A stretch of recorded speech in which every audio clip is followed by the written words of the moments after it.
And here's I'll show you how to enable or disable camera preserve night mode. Go to your settings app. In settings, go down, tap on apps. Under app list, go down and search for camera. If you don't see the camera option here, then all you have to need from your iPhone settings main page, go down, and here you should see camera. Tap on camera. Now tap on preserve settings.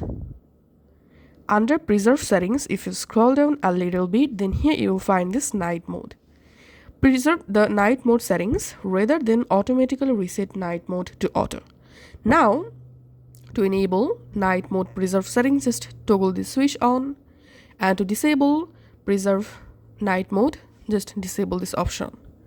Thanks for watching.